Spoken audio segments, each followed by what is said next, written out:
Hey everybody, welcome back to my channel. It's Bree and I'm here today to discuss Ready to Love, Make a Move, episode 4, titled Keep Your Options Open. Y'all, let's get into it. So we start this episode off with Ashley crying. Remember in the last episode, we were left off with a cliffhanger where she just got up out of nowhere and started crying when she was with Donald. So anyway, during that scene, she tells Donald that she likes him, but that he keeps playing her. And so at this point, Donald is just looking like, okay. So Ashley sits back down on the couch and Donald takes her hand and he says to her that he does like her a lot, and if she was to give him another chance, he promises that it would never happen again with his non-communication. So he starts making these promises, talking about he'll never make her cry, he'll never do her wrong, and that it wouldn't happen again. So with tears down her eyes, Ashley does tell him that, in her past, she was the type of woman to make excuses for people treating her wrong or treating her a certain kind of way. But, continuing to move forward, she can't keep making the same mistakes and getting the same results. And she just can't let that happen anymore. So after they talk, she asks him, is he ready to go? And they share a hug. So at this point, I kind of was thinking like, okay, is she keeping him or is he going? So basically we learned that she let Donald go. So Tamika comes down, down to talk to Ashley, and, Ashley's just pouring her heart out to her. She's stating that she needed to make the decision for herself to not allow Donald to stay. But, Tamika reassures her that it's okay to make the right decision for yourself, in the grand scheme of things. So basically, Ashley let Donald go, and I think it was for the best because, to kind of give my opinion, I don't know. I feel like Donald, I just have to be honest with my recaps and reviews. I feel like Donald wanted to just kind of stick around. I don't know if he was really into Ashley as much as she was into him. So I'm glad that she did, listen to her intuition, which was God talking to her, that he just wasn't a right fit for her. So I am kind of glad that ended. So anyway, in the next scene, we see Vernisha walking outside up to what seems like a restaurant, but we then later learn that Tamika has set her up on another blind date. So Vernisha walks into the building and it's like a lounge type pool hall type of place. So when she walks in, she's greeted by a guy named Gary, and we learn that Gary is aged 45. So Vernisha says that he's handsome and he, is talking to her. They greet each other and, he lets her know about his life. So we learn that he has 2 boys and that he works in transportation. And also he's kind of like a social media influencer where he does sports commentary. So Vernisha seems intrigued. She's like, oh, okay, interesting. And so we learn in her confessional, and she says that she's really liking what she's hearing so far from this guy, and he's definitely her speed when it comes to a man in entrepreneurship and fatherhood. So Gary informs her that he can't find the right person, to understand his process. And she says, people make time for what they want. So I guess he kind of was explaining to her, it's been hard for him dating to kind of maybe understand his job. Maybe he's busy. I don't know. That's kind of what I was getting, but y'all let me know what y'all thought. So during this time, he has alone time with the camera, and he lets us know that she's a really special, awesome person and that he would definitely like to see her again. So also too, in the scene, he was just complimenting Vernisha as well. And so you can tell that he was really attracted to her. So their date ends and it just seemed like they had a good time. They were just vibing. So I was liking that. That was cute. And he does seem, kind of mature. So we'll see what happens with that. So next, we jump on over to a new scene where we see Zadia back at the house, sitting on the porch, just chilling, looking in her tablet. Then all of a sudden, Charisse comes outside on the porch and, she sits down with Zadia. So Charisse lets her know that she feels like they didn't get off to the right start. It just wasn't good overall when they met. And so Zadia says that she did try to talk to her the other night. And, why all of a sudden there's a change of heart that you kind of want to speak to me now. So Charisse says that it took a lot of prayer for her to get to this point where she felt comfortable enough to talk to her because she doesn't trust people. Charisse explains she's, been hurt by people. She's been through a lot. And so it's kind of hard for her to open up and trust people. Forgive me, y'all. So Zadia lets her know that, she appreciates her coming to her and saying those words, and that she doesn't want them to be in a situation where they're each at each other's necks, because she just doesn't want any of that, and she's not here for that. And so, Charisse does apologize to Zadia, and, Zadia, at first she's kind of hesitant, and that's why she made that statement about, why all of a sudden there's a change of heart. But, I guess she kind of is like, okay, like, I forgive you. So just when we think the conversation is about to be over, Zadia says, although she doesn't want to rehash anything, she doesn't like that Charisse called her a bully and a mean girl. So Charisse is like, you've said things about me as well, but, I don't want to go back there. I don't want to go back to the past. I don't want to rehash our argument. Basically, can we move on? So in Charisse's confessional, we see that she's kind of annoyed by that statement Zadia made about, you called me a bully and a mean girl.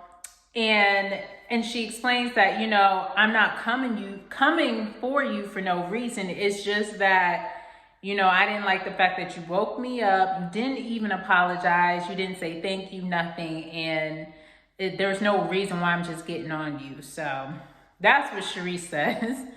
So Charisse asks Zadia to give her another chance, and Zadia says that she accepts, as I stated before, her apology. So we switch over to a new scene, and we see Zadia walking into like a game place where they have a pool table and they have games set up. And there she meets Ramon. So do y'all remember Ramon? He was from episode 2, just to give you like a little recap. So Ramon was from episode 2, and he went on a date with Bernicia. And remember, he was a former basketball player that played overseas. So yeah, that's him. That's who she's going on a date with. So she walks up and he lets her know that she's beautiful.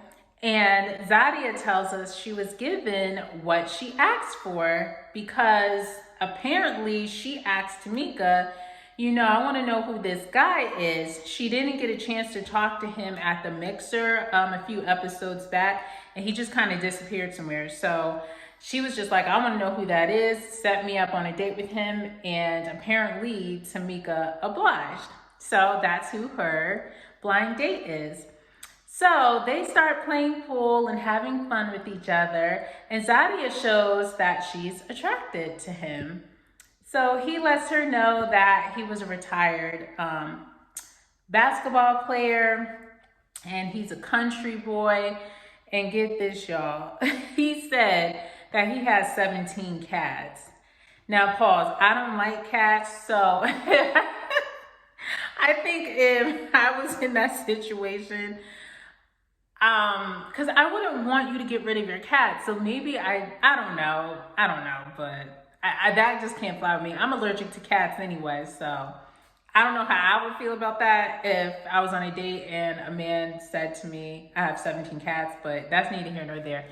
So anyway, he lets her know that he has 17 cats, and he says he ain't lying. And Zadia jokes around telling him that he has just as many cats as she does wigs. So that was pretty funny. She was cool with it. So she lets us know in her confessional that her date with Ramon was cool, and he seems like a sweet guy, and that she wants to explore that a little more. So I was like, okay, they seem to have some chemistry. It was cool. It was like a light, fun, date type of thing. Next, we jump on over and we see Ashley walking up to a restaurant for a blind date. and we see a handsome man named Justin waiting for her at a table when she walks in. So we learn that he's 35 years old and he's a hospitality director. So, they hug, they greet each other, and when they sit down, she asks him, where are you from? So he says he's from Baton Rouge, and I believe that's Baton Rouge, Louisiana. And Ashley says, that's where her barber is. So, because, Ashley has a short haircut. So next, she lets him know that she's 36 years old, and he informs her that it was his birthday last week, and he just turned 35. So, he told her, I didn't really do anything for my birthday. I didn't turn up. Basically, what he did is he went back home to see his dad, and they just hung out together. So it seemed like he had a pretty low-key birthday.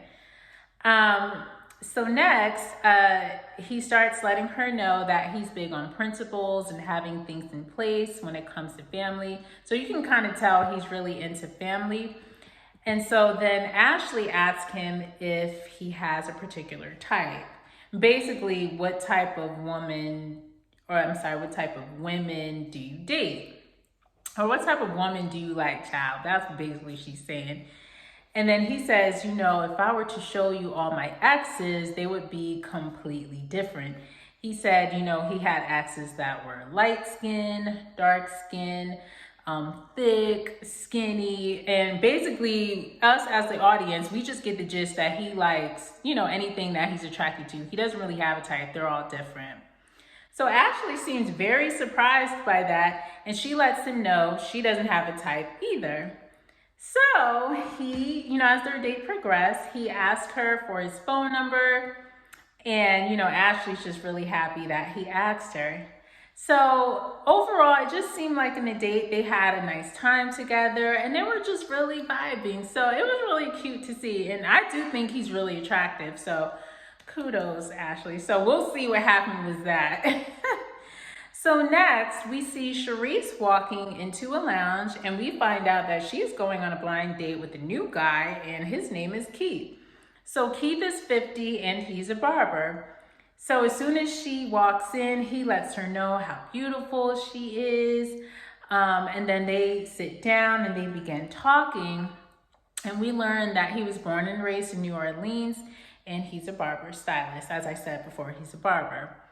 So as they're talking, getting to know one another, he tells her that he was engaged, but he's never been married before, and she lets him know that she was engaged as well. So I never knew that Sharice was engaged prior to. I don't know, in her season of Ready to Love, the dating part show, has she ever mentioned that? I don't know. Somebody let me know in the comments, but I never knew that Sharice was engaged before.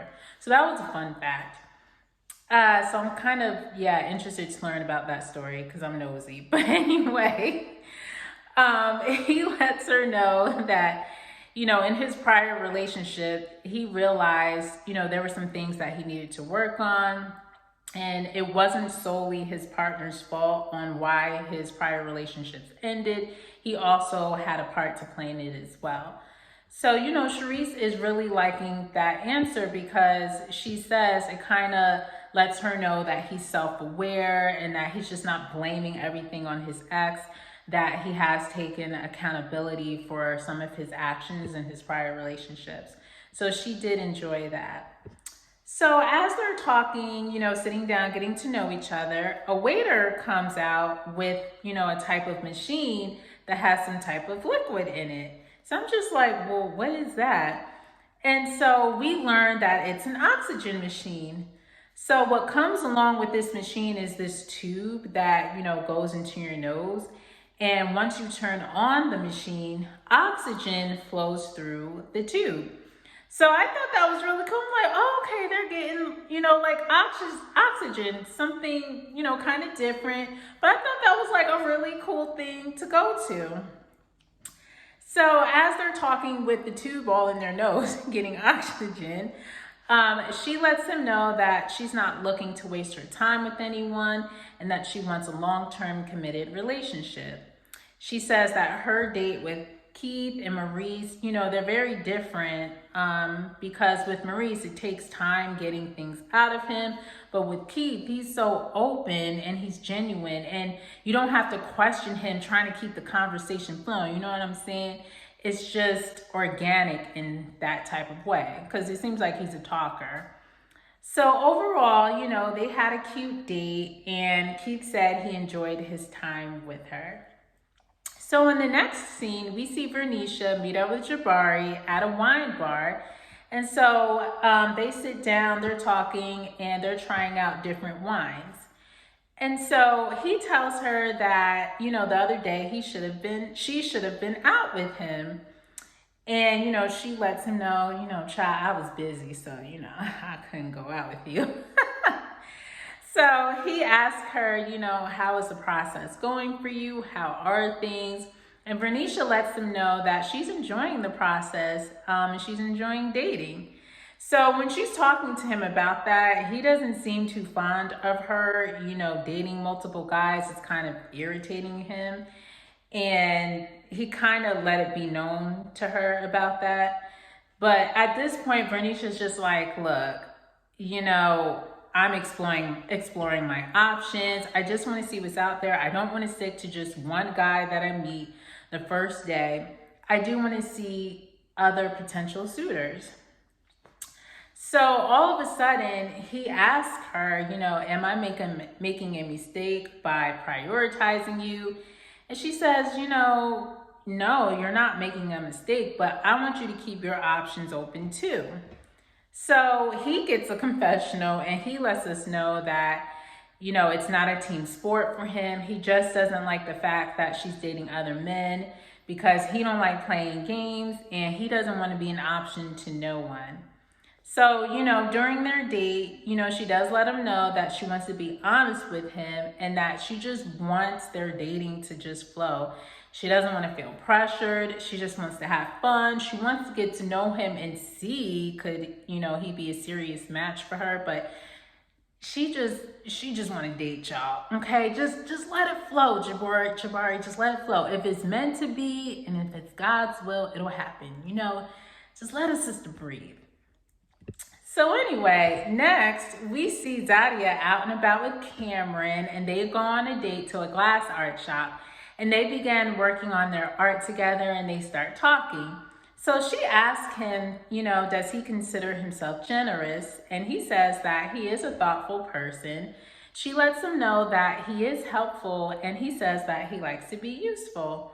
So then he asks her, what are her financial aspirations? And she replies stating that she wants to work and make her own money, but she is big on wanting to find someone that wants to provide for the family. And so she says, our money is my money type thing. And so they start laughing, because Cameron's like, what do you mean? Basically, his money is your money. So while they're laughing, she does correct herself. She's like, no, my bad. What I'm saying is basically like our money is our money. And my money is your money is my money. So that was funny. And so then he says to her that he wants to work hard so that he can let her do her thing and live in her soft life. So that was cute. So they were just making their glass art, honey. You know how these two do. They are really enjoying each other's time. So in a new scene, we see all of a sudden Ashley and Kirsten holding hands. Now pause, remember Kirsten? Yeah, he was from episode 3, and he's the one that went on a date with both she and Zadia. So yeah, that guy. So I was shocked to see these two holding hands out of nowhere, because it was just like the scene just popped up and you just see Ashley and Kirsten holding hands. So I'm like, okay, what's going on here? So, but I digress.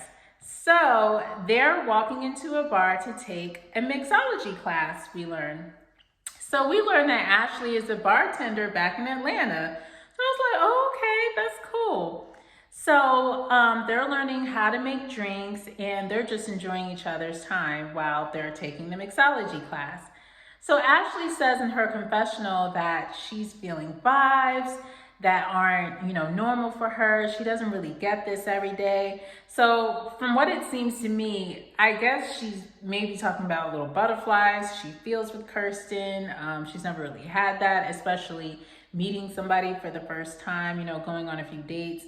So you could just tell Ashley really likes him. So they're, sitting down talking, and Ashley tells him that she heard that he went on a date with Zadia. And to me, she was just describing like how his date went with Zadia. And she was also telling him, that.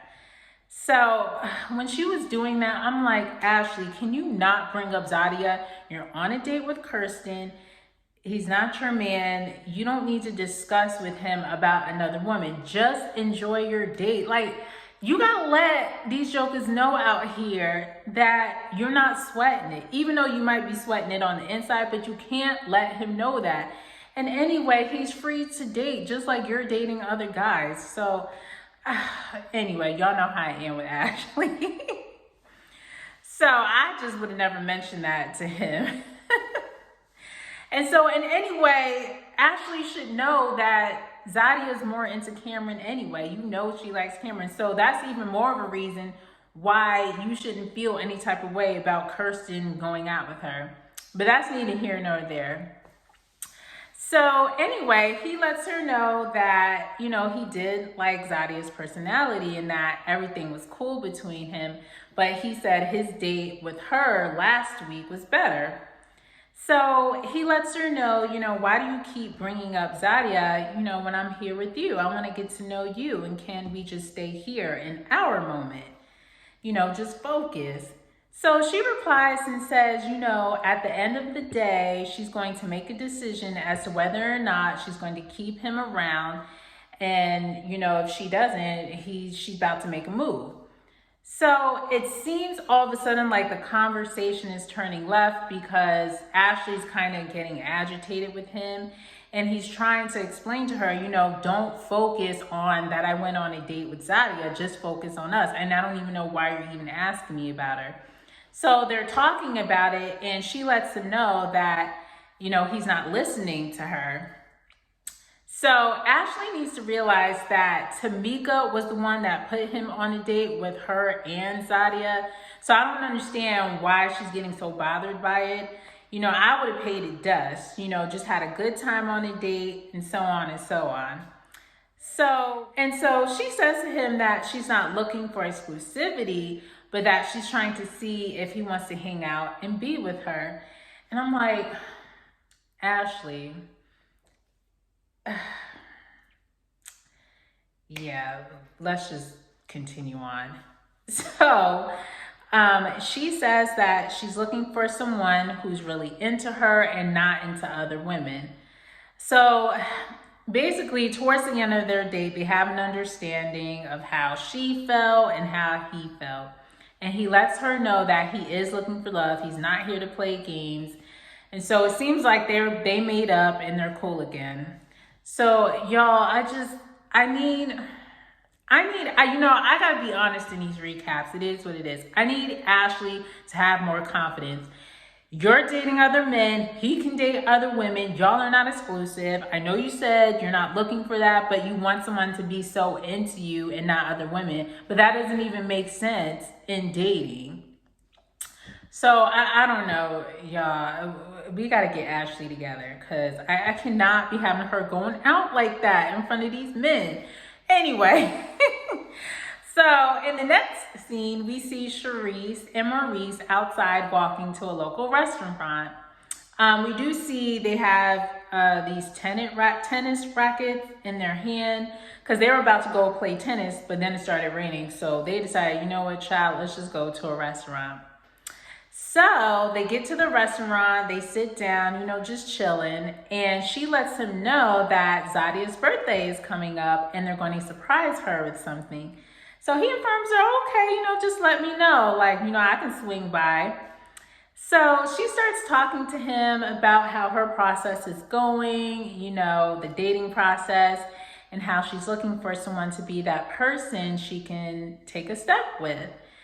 So, child, it seems, again, like he was paying her no mind, no talking. And this is how it felt. Really? She's explaining it to you. Yeah, I'm just saying really. Y'all know how he do. We should all know this by episode 4, how Maurice is. And child, he was just eating his food. He was enjoying it. You know, you can kind of tell. I mean, I'm pretty sure he was listening to her, but in a way, probably not. Y'all know how Maurice is, just not talking. So she says to him that she wants to make sure that the person she's with is consistent with her, and that, you know, he's been consistent with her. And when she said that, I was like, he's been consistent with you? Now, I don't know, if we don't know behind the scenes, if he's been calling her or texting her, you know, talking to her on an everyday basis. I don't know, but I'm trying to figure out, what do you mean he's consistent? He barely even talks. So he's definitely not consistent with talking and opening up to you, but whatever. So yeah, so he lets us know that with his date, you know, with them being at the restaurant, he felt that their chemistry was better. He seemed to, you know, really enjoy it this time. So he lets her know that he doesn't have any competition when it comes to other men that she's dating. But in Charisse's confessional, she describes that he feels like he doesn't have to work for her and that he's too confident and too cocky. And he does come off like that, y'all, because he was acting like that in the last episode, talking about, oh yeah, I knew she was gonna pick me. So we'll see where this goes. So back at the house, Tamika meets up with the ladies and she lets them know that when it comes to men, it's about picking the guy that you need, not particularly the guy that you want. So she lets them know that their keepers are going to come back to the house later that night, and that they have to let them know either they're going to keep them around or they're about to make a move and you got to get up out of here. She didn't really say it like that. I'm just throwing some emphasis on it. So, you know, of course, they're like, oh, gotta make this decision. You know, nobody wants to do that, you know, having to tell somebody they're no longer going to keep them around. But anyway, Tamika said, y'all have to do it tonight. They're on their way, so you gotta get ready. So the guys arrive at the house later, and we see Ashley sitting down with Kirsten. So Tamika walks over to them and asks Ashley to leave so that she can chat with Kirsten alone. So Kirsten tells Tamika that he likes Ashley and, you know, what she brings to the table. So Tamika asks him, you know, have you told Ashley this? And he says no. And she tells him, well, you know, you need to share that with Ashley. You know, you need to make her feel like she's chosen by you, because in order to keep her, that's what you'll need to do. So he's taking it all into consideration. He's like, oh, okay, yeah, okay. I understand what you're saying. Next, we see Bernicia goes inside of the house with Jabari, and she lets him know that she loves their chemistry, their communication, and the father that he is, but she just worries sometimes if he would be okay with the process of her dating other people, and she doesn't want this to become too much for him or that she's leading him on. However, she does tell him that she did decide to keep him a little longer. I wasn't too sure if she was going to keep him, because I knew she was like really feeling Gary. So I was kind of like, ugh, I feel like Jabari might be leaving, but I was kind of surprised. So she did keep him. So of course, y'all, they hug it out and he's relieved as usual. And, you know, Bernicia lets us know in her confessional that she needs to know that he can accept her journey in this process. And if he keeps going on and on to her every week about, I don't like you dating other guys and all this stuff, then she's going to have to walk away from him. So it kind of seems this may be Jabari's last chance to kind of not get in his head and keep pressing her about it, but we'll see. So next, we jump on over to Zadia and Cameron, and they're hanging outside talking. So she lets Cameron know that she's been doing a lot of thinking and that she's decided she's going to keep him around. But that doesn't mean he's safe. She does say that. So, of course, we all knew I don't know if y'all knew, but I knew she was gonna keep Cameron. She just really likes him, and he likes her too. I don't know. I really like these two together. I think they're so cute. I do feel like they're open with each other, and they just overall have a good time. And it doesn't seem forced. So I kind of knew he was gonna stay. So outside in his, camera time confessional, he says that the connection between he and Sadia is just real and that he values their time together. So he gives her a kiss on the cheek again. So next, we see Ashley and Kirsten talking inside of the house, and Ashley lets us know that she needs to make the best decision for her on whether to choose Justin, the guy she went out with the other day, her blind date, or Kirsten.